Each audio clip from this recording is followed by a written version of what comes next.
Hello everyone, welcome back to my YouTube channel Shakti Pharma. दोस्तों, आज हम government pharmacist exam MCQ series का part 35 discuss करने वाले हैं। दोस्तों, यह सीरीज़ DSSB और OSSC फार्मासिस्ट के लिए स्पेशल रहने वाली है। दोस्तों, यदि आप गवर्नमेंट फार्मासिस्ट की तैयारी कर रहे हैं तो ये एमसीक्यू सीरीज़ आपको ज़रूर देखनी चाहिए, क्योंकि दोस्तों हमने इसमें प्रीवियस ईयर में आए हुए एमसीक्यू को सेलेक्ट किया है। दोस्तों, यदि आपने अभी तक हमारा चैनल सब्सक्राइब नहीं किया है तो प्लीज़ चैनल को सब्सक्राइब कीजिएगा और वीडियो को अंत तक जरूर देखिएगा। चलिए दोस्तों, अब हम बिना देरी के शुरू करते हैं आज की एमसीक्यू सीरीज का पार्ट 35। दोस्तों, आज की क्लास में हम 10 एमसीक्यू डिस्कस करने वाले हैं दोस्तों। और ये सभी 10 एमसीक्यू दोस्तों मोस्ट इम्पोर्टेंट हैं आपके एग्ज़ाम पॉइंट ऑफ व्यू से, क्योंकि दोस्तों ये किसी ना किसी फार्मासिस्ट एग्ज़ाम में रिपीट हो चुके हैं। चलिए क्वेश्चन नंबर 341 देखते हैं। The hormone responsible for the secretion of milk in mother is. दोस्तों बताइए, कौन सा हार्मोन मिल्क सीक्रेशन के लिए रेस्पॉन्सिबल होता है। ऑप्शन ए है ACTH, ऑप्शन बी है ल्यूटिनाइजिंग हार्मोन, सी है एड्रिनलिन एंड डी है लैक्टोजेनिक हार्मोन। तो दोस्तों हमारा जो करेक्ट आंसर होगा ऑप्शन डी, यानी लैक्टोजेनिक हार्मोन। तो याद रखिएगा, जो लैक्टोजेनिक हार्मोन है ये मिल्क सीक्रेशन के लिए रेस्पॉन्सिबल होता है। ठीक है दोस्तों, बताइएगा ACTH।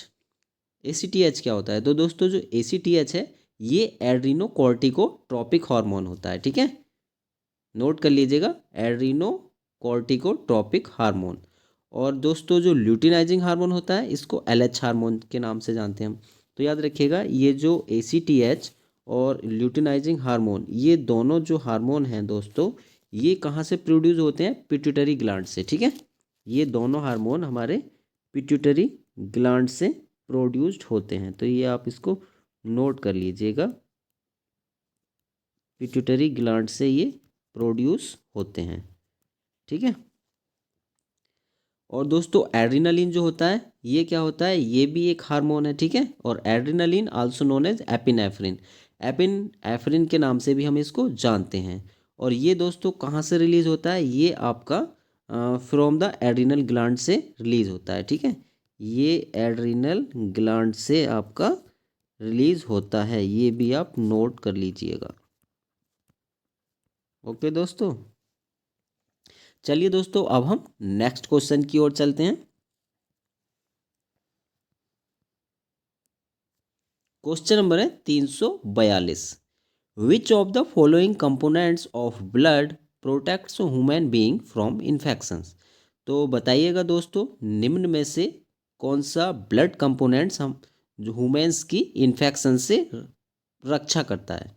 Option A plasma, B blood platelets, C haemoglobin and D है वाइट ब्लड कार्पसल्स यानी WBC। तो हमारा जो करेक्ट आंसर है दोस्तों ऑप्शन डी, यानी वाइट ब्लड सेल्स। तो जो WBC होता है दोस्तों, वो ह्यूमन बींग्स की इन्फेक्शन से रक्षा करता है, ये आप ध्यान रखिएगा। ठीक है, अच्छा दोस्तों बताइए प्लाज्मा। तो दोस्तों याद रखिएगा, प्लाज्मा जो होता है वो टोटल ब्लड का 55% होता है, ये आप याद रखिएगा। यानी याद रखिएगा 55% of the total blood volume, जो टोटल ब्लड वॉल्यूम होता है उसका 55% प्लाज्मा होता है। ठीक है, प्लाज्मा का मेनली फंक्शन क्या होता है दोस्तों, ये क्या करता है, maintain blood pressure and circulation.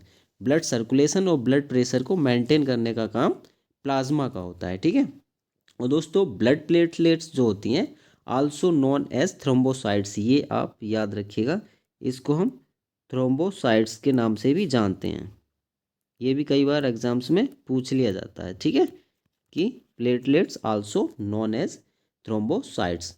अच्छा दोस्तों ये बताइएगा, आप जो नॉर्मल प्लेटलेट्स काउंट होता है वो कितना होता है, जल्दी से आप कमेंट करिएगा हमें। ठीक है, और दोस्तों हीमोग्लोबिन क्या है, haemoglobin is a protein in your red blood sales. ये हीमोग्लोबिन एक प्रकार का प्रोटीन्स होता है रेड ब्लड सेल्स का। ठीक है, और दोस्तों नॉर्मल HB कितना होता है ये भी आप ही को कमेंट करना है। ठीक है, नॉर्मल जो हीमोग्लोबिन का लेवल होता है HB का, वो आप जल्दी से हमें कमेंट करिएगा। ठीक है, दोनों में अलग अलग करिएगा, मेल्स में कितना होता है ह्यूमन HB और फीमेल में कितना होता है नॉर्मल HB लेवल, ये आप हमें कमेंट करिएगा। चलिए दोस्तों, अब नेक्स्ट क्वेश्चन की ओर बढ़ते हैं। क्वेश्चन नंबर है 343। Oxygen is transported to every cell of the human. तो बताइएगा दोस्तों, जो ऑक्सीजन का ट्रांसपोर्टेशन होता है एवरी सेल में, वो किसके द्वारा होता है? Option A red blood cells, B blood platelets, C white blood cells and D hormones. तो हमारा जो करेक्ट आंसर होगा ऑप्शन ए, यानी रेड ब्लड सेल्स, जिसको हम आरबीसी भी कहते हैं। ठीक है, याद रखिएगा। अच्छा दोस्तों, आरबीसी को और किस नाम से जानते हैं हम? तो आरबीसी आल्सो कॉल्ड इरिथ्रोसाइट्स, ये भी आप नोट कर लीजिएगा। RBC also known as erythrocytes. Okay. और दोस्तों, ब्लड प्लेटलेट्स को किस नाम से जानते हैं? अभी आपको बताया था, blood platelets are also called thrombocytes. और दोस्तों, ब्लड प्लेटलेट्स का काम क्या होता है? It helps blood clots, blood clotting में इसका मोस्ट इंपॉर्टेंट रोल रहता है प्लेटलेट्स का। ठीक है दोस्तों। और वाइट ब्लड सेल्स यानी WBC को किस नाम से जानते हैं? ये भी आप नोट करिएगा। WBC आल्सो कॉल्ड ल्यूकोसाइट्स, ये भी आप नोट कर लीजिएगा, ल्यूकोसाइट्स। ओके दोस्तों, नोट करते चलिएगा। दोस्तों, हार्मोन्स के बारे में आपको कल बताया था, लेकिन एक बार और रिपीट कर देते हैं ताकि आपको अच्छे से याद हो जाए। तो hormones are chemical messengers. Hormones दोस्तों केमिकल मैसेंजर्स होते हैं that are secreted directly into the blood, जो कि आपके डायरेक्टली ब्लड में सीक्रेटेड होते हैं। ठीक है, गॉट इट। चलिए अब हम नेक्स्ट क्वेश्चन की ओर चलते हैं। क्वेश्चन नंबर है 344। Which one of the following drugs is not a typical antipsychotic agent. तो बताइएगा दोस्तों, निम्न में से कौन सी ड्रग टाइपिकल एंटीसाइकोटिक एजेंट नहीं है? ऑप्शन ए है क्लोरप्रोमाजीन, बी हेलोपेरिडोल, सी है रिस्पेरिडोन एंड डी है फ्लूपेंटियोक्सोल। तो दोस्तों, हमारा जो करेक्ट आंसर होगा option C, risperidone typical antipsychotic agent नहीं होती है। बाकी ये तीनों टाइपिकल एंटीसाइकोटिक एजेंट हैं। दोस्तों, रिस्पेरिडोन क्या है? Risperidone it is use to treat schizophrenia and bipolar disorder. Note कर लीजिएगा, ये दोस्तों जो यूज़ होती है रिस्पेरिडोन, ये सीजोफ्रेनिया में यूज़ होती है। ठीक है, इसको आप नोट कर लीजिएगा, इम्पोर्टेंट है ये। बाइपोलर डिसऑर्डर में भी इसका यूज़ होता है। ठीक है, बाइपोलर जो डिसऑर्डर होता है, इसमें भी रिस्पेरिडोन का यूज़ होता है। चलिए अब हम नेक्स्ट क्वेश्चन की ओर चलते हैं। क्वेश्चन नंबर है 345। Identify the drug which is not use in the treatment of malaria caused by Plasmodium falciparum. तो बताइएगा दोस्तों, निम्न में से कौन सी ड्रग जो मलेरिया होता है हमारा प्लाज्मोडियम फाल्सिफेरम, उसमें यूज़ नहीं होती है? तो ऑप्शन ए है आर्टिमिसिनिन, बी प्राइमाक्विन, सी क्विनिन है एंड डी मैफ्लोक्विन। तो हमारा जो करेक्ट आंसर है ऑप्शन ए है, यानी आर्टिमिसिनिन। दोस्तों, आपसे रिक्वेस्ट है, प्लीज़ आप वीडियो को लाइक कीजिएगा दोस्तों, क्योंकि दोस्तों ये वीडियो बनाने में काफ़ी मेहनत लगती है। तो दोस्तों प्लीज़ आप एक लाइक कर दीजिए, आपका एक लाइक करने में क्या ही जाता है। तो चलिए जल्दी से लाइक का बटन दबाइए। चलिए अब हम नेक्स्ट क्वेश्चन की ओर चलते हैं। क्वेश्चन नंबर है 346। Calcitonin is secreted by. तो बताइएगा दोस्तों, जो कैल्सीटोनिन है किसके द्वारा सीक्रेटेड होता है? Option A parathyroid, B adrenals, C thymus and D thyroid. तो हमारा जो करेक्ट आंसर रहेगा ऑप्शन डी, यानी थायरॉयड। तो याद रखिएगा, जो कैल्सीटोनिन है वो थायरॉयड के द्वारा सीक्रेटेड होता है। अच्छा दोस्तों, पैराथायरॉयड के बारे में बताइएगा। तो दोस्तों, पैराथायरॉयड जो है एक हार्मोन्स है, regulates calcium level in the blood. इसका काम क्या होता है? जो ब्लड में जो कैल्शियम लेवल होता है उसको रेगुलेट करता है ये। ठीक है, ये आप नोट कर लीजिएगा। ठीक है दोस्तों, पैराथायरॉयड का काम क्या होता है? पैराथायरॉयड हार्मोन का काम होता है कैल्शियम लेवल को रेगुलेट करना ब्लड में। ठीक है, नेक्स्ट है हमारा एड्रिनल। तो दोस्तों, एड्रिनल बताइए क्या है? तो दोस्तों, adrenal glands secrets steroid hormones. जो एड्रिनल ग्लैंड्स होती है वो स्टेरॉइड हार्मोन्स को रिलीज़ करती है, यानी सीक्रेट्स करती है। कौन कौन से? तो दोस्तों जो एड्रिनल ग्लैंड्स हैं ये हमारे बेसिकली दो हार्मोन्स को रिलीज़ करती है। फर्स्ट इज है कॉर्टिसोल, नोट कर लीजिएगा इसको भी, कॉर्टिसोल। एंड सेकंड है एल्डोस्टेरोन, एल्डोस्टेरोन, ये भी आप नोट कर लीजिएगा। ओके दोस्तों। अच्छा दोस्तों ये बताइएगा आप, जो थाइमस है इसके बारे में आप जो भी जानते हैं वो हमें कमेंट करके बताइएगा। चलिए अब हम नेक्स्ट क्वेश्चन की ओर चलते हैं।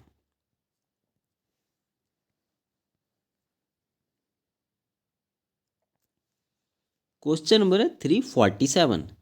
How much temperature should be maintain during moist heat sterilisation? तो बताइएगा दोस्तों, जो मॉइस्ट हीट स्टेरिलाइजेशन में उसमें टेम्परेचर कितना मेंटेन रखना होता है हमें? तो ऑप्शन ए है 151 डिग्री सेंटीग्रेड, बी है 91 डिग्री सेंटीग्रेड, एंड सी है 121 डिग्री सेंटीग्रेड, एंड डी है 181 डिग्री सेंटीग्रेड। तो हमारा जो करेक्ट आंसर होगा ऑप्शन सी, यानी 121 डिग्री सेंटीग्रेड। अच्छा दोस्तों ये बताइएगा आप, जो मॉइस्ट हीट स्टेलाइजेशन है इसका एग्जाम्पल बताइएगा आप क्या होता है, ठीक है? इसका एग्जाम्पल हमें कमेंट करिएगा कि मॉइस्ट हीट स्टेलाइजेशन का एग्जाम्पल क्या होता है। और दोस्तों ये भी बताइएगा कि 121 डिग्री सेंटीग्रेड फॉर टाइम कितना होता है इसके लिए। टाइम भी आप हमें कमेंट करिएगा, कितने टाइम के लिए हमें 121 डिग्री सेंटीग्रेड टेम्परेचर मेंटेन करना होता है, तो जल्दी से हमें कमेंट करिएगा। चलिए अब हम नेक्स्ट क्वेश्चन की ओर चलते हैं। क्वेश्चन नंबर है 348। Liquid membrane systems are also called as? तो बताइएगा दोस्तों, जो लिक्विड मेम्ब्रेन सिस्टम होता है उसको और किस नाम से जानते हैं? Option A aquasomes, B nano capsules, C है multiple emulsions, and D virosomes. तो हमारा जो करेक्ट आंसर होगा ऑप्शन सी, यानी मल्टीपल इमल्सन्स। चलिए अब हम नेक्स्ट क्वेश्चन की ओर चलते हैं। Question number 349। Wild juice is secreted by? तो बताएगा दोस्तों, जो वाइल्ड जूस होता है किसके द्वारा सीक्रेटेड होता है? ऑप्शन ए है pancreas, B liver, C spleen, and D gall bladder. तो हमारा जो करेक्ट आंसर होगा ऑप्शन बी, यानी लीवर। तो याद रखिएगा, जो वाइल्ड जूस होता है वो लीवर के द्वारा सीक्रेटेड होता है। अच्छा दोस्तों पैनक्रियाज के बारे में बताइएगा। दोस्तों पैनक्रियाज से हमारे दो हार्मोन्स रिलीज होते हैं, ठीक है?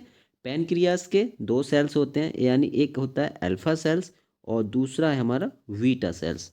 जो अल्फा सेल्स से हमारा जो हार्मोन्स रिलीज होता है वो होता है ग्लूकागोन। नोट कर लीजिएगा दोस्तों, ग्लूकागोन, ठीक है? इंपॉर्टेंट है ये क्वेश्चंस दोस्तों। और जो बीटा सेल्स है इससे हमारा रिलीज होता है इंसुलिन, ठीक है? इंसुलिन। और इंसुलिन का काम आपको पता ही है दोस्तों, ब्लड शुगर मेंटेन करने का काम इंसुलिन का होता है, ठीक है? अच्छा दोस्तों लीवर, लीवर के बारे में पता ही है आपको। Liver is the largest solid organ है इन द बॉडी, और इसका वर्क्स होता है it removes toxins from the body. ये आपको पता ही है लीवर का फंक्शन। अच्छा दोस्तों स्प्लीन के बारे में आप कुछ बताइएगा। स्प्लीन क्या है? स्प्लीन को दोस्तों also known as graveyard of RBC, ये आपको पता ही है, ठीक है? Graveyard of RBC, RBC का ग्रेव यार्ड कहते हैं। दोस्तों near about approximately 2.5 million RBC are destroyed in 1 second. Means that कि दोस्तों 1 सेकेंड में 2.5 मिलियन आरबीसी की डेथ होती है स्प्लीन में, इसीलिए इसको ग्रेव यार्ड ऑफ आरबीसी कहा जाता है। अच्छा दोस्तों एक चीज़ और आप याद रखिएगा, जो गाल ब्लेडर है हमारा, ये क्या है? देखिए वाइल्ड जूस जो होता है हमारा सीक्रेटेड तो लीवर में होता है, what wild juice is stored, stored किस में होता है? वो गाल ब्लेडर में होता है। तो ये आप नोट कर लीजिएगा, वाइल्ड जूस का जो स्टोर्ड होता है, wild juice stored by gall bladder, ये आप ध्यान से याद रखिएगा, कंफ्यूज नहीं होना है, ठीक है? अगर बाइल जूस सीक्रेटेड पूछता है तो लीवर रहेगा, और बाइल जूस स्टोर्ड रहेगा गाल ब्लेडर में, ठीक है? चलिए नेक्स्ट क्वेश्चन की ओर चलते हैं अब हम। Question number 350, isoniazid is a primary anti tubercular agent that. तो इसका जो करेक्ट आंसर रहेगा दोस्तों, ऑप्शन ए रहेगा, यानी रिक्वायर्स पायरिडॉक्सिन सप्लीमेंटेशन। तो याद रखिएगा, जो आइसोनियाजिड ड्रग है उसकी क्या रिक्वायरमेंट होती है, पायरिडॉक्सिन सप्लीमेंटेशन की। अच्छा दोस्तों, ये बताइएगा, जो पायरिडॉक्सिन जो विटामिन है इसका केमिकल नेम क्या होता है, ये आप हमें कमेंट करके जल्दी बताइएगा। दोस्तों, अगर आपको इस क्लास का पीडीएफ चाहिए तो हमारे टेलीग्राम ग्रुप को ज्वाइन कीजिए, लिंक आपको डिस्क्रिप्शन बॉक्स में मिल जाएगा। दोस्तों, यदि आपने अभी तक हमारा चैनल सब्सक्राइब नहीं किया है तो प्लीज़ चैनल को सब्सक्राइब कीजिएगा दोस्तों, और वीडियो को लाइक एंड शेयर करना नहीं भूलिएगा। दोस्तों, आप कमेंट ज़रूर कीजिएगा कि आपको हमारी क्लासेस कैसी लग रही हैं, और नेक्स्ट क्लासेस आप किस पैटर्न पर चाहते हैं, प्लीज़ हमें कमेंट ज़रूर कीजिएगा। सो प्लीज़ दोस्तों, stay healthy and take care. Thank you for watching.